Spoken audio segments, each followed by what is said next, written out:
Hello, everyone! The new PTS patch notes have dropped, and we're going to talk about them.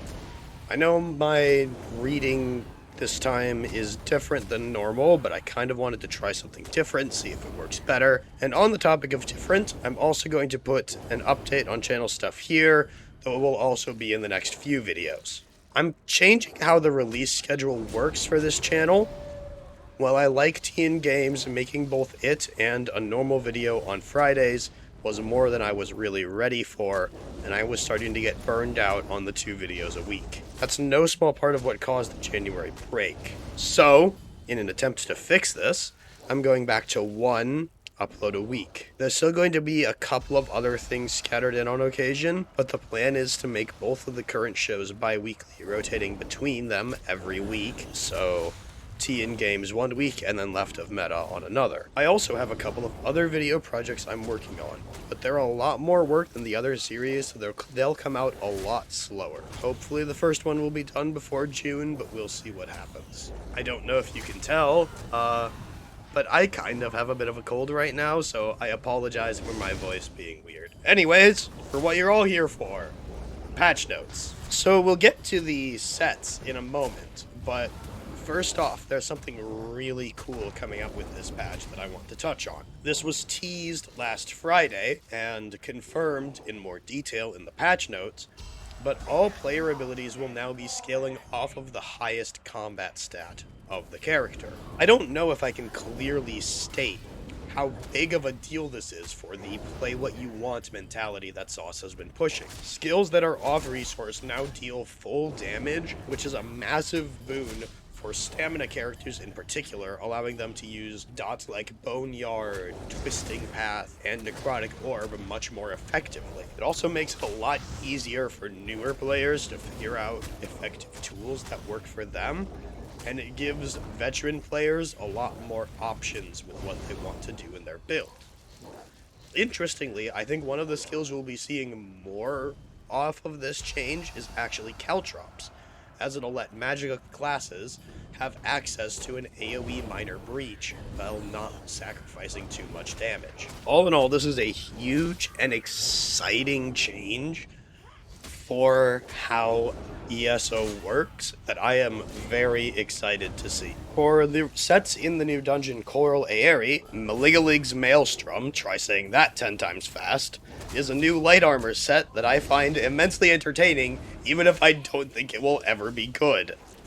It's a healer-focused damage set, causing a target that is overhealed by a direct damage ability to deal damage around them based on the amount of overhealed health. I think this would be okay if it was a targeted effect per player, rather than a single trigger on the set for an entire use of combat prayer. Though that may be a little bit overtuned, this is a funny set, don't get me wrong. I love it, but I don't think it's ever going to be worth running. Griffin's Reprisal, medium set from Coral, is a pretty decent damage set, though the downtime is kind of brutal for total output. Still, it's a good dot and extra synergies for the party, so if you're okay with having that 10-ish seconds of downtime, it's at least good damage. Glacial Guardian is interesting if nothing else, though it kind of feels redundant. Tanks that are in charge of Brittle will usually not want to spend a 5-piece set for something they can usually get decent uptimes on anyways, and there's not extra major reason to run an extra status effect chance buff that I know of. I think it could be fun, and it's certainly cool, I just don't think it's good enough. Finally, for Coral Aerie, we have the monster set Cargata. This set is interesting, as well I don't think it's good. It may provide a decent, middle of the line healer set. Let me explain. The main healer monster set, because I do think this will be more of a healer set than a tank set, though I could be entirely wrong in that regard, is Symphony of Blades. And while Symphony is good, if Coral Aerie is easier to run than Depths of Malatar, this may be a decent middle point set to run on a healer.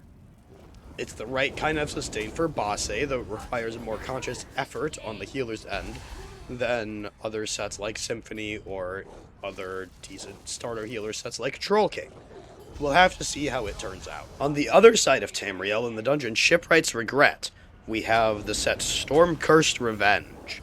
This set is at least decent for lightning builds, as a 15% chance for bonus damage with no actual cooldown isn't really all that bad. This may actually be good for both, lightning sorts doing lightning sort things, and for trash clearing as Lightning Impulse / Ring of Shock, or Shock Clench with a full shock setup on back bar, is going to get those procs, possibly making this a really good crowd control set.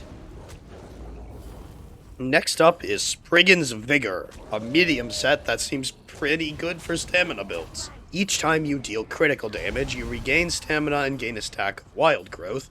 Wild Growth gives maximum stamina per stack, and while the numbers mean that it's probably not the greatest, the trickle return of stamina, combined with the additional damage from the extra maximum stamina, may make this a decent pick for stamina DPS. And then there's Turning Tide, an AoE major vulnerability set on Bash in heavy armor.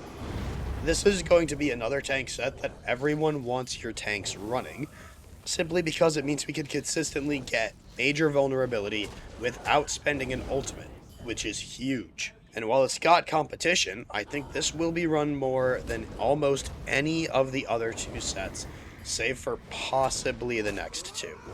Speaking of, Nazare is going to be a real popular monster set.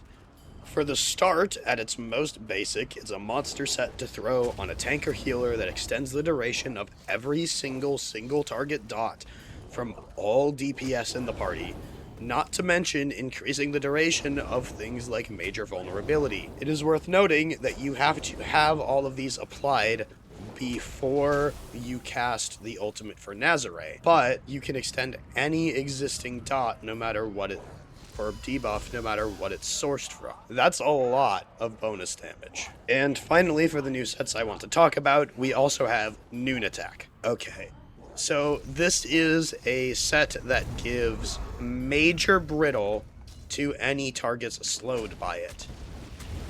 If it didn't require them to be slowable and or stunnable to gain that major brittle, this would be one of the best sets for tanks and healers in the game. As it stands, it's an amazing, set to gain more uptime for minor brittle on the brittle bot, but the fact that it's PvP sourced makes me less inclined to like it, just because I don't want to have to deal with PvP. And if you're going to give us sources of major brittle that we can use in PvE, please let us source them from PvE content. Some of us don't want to have to deal with the crap show that is the Imperial City at Cyrodiil. I hope you all enjoyed this set breakdown of the patch notes. I'll see you all next week for normal videos, and until then, good luck, stay safe, and don't die.